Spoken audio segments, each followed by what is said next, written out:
How to connect Facebook to HubSpot. So first go to HubSpot and then just mouse over this icon here and then click on ads. Then click on get started with ads and then click on Facebook.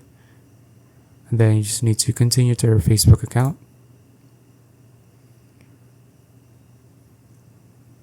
Okay.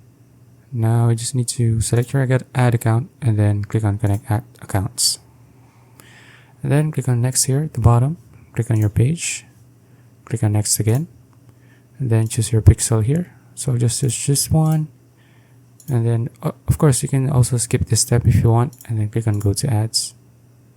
Now since I'm having an error here, I'll just skip this step. So you can always go to this step later. Okay. Click on skip this step. Okay, now just remind me later, and there you go.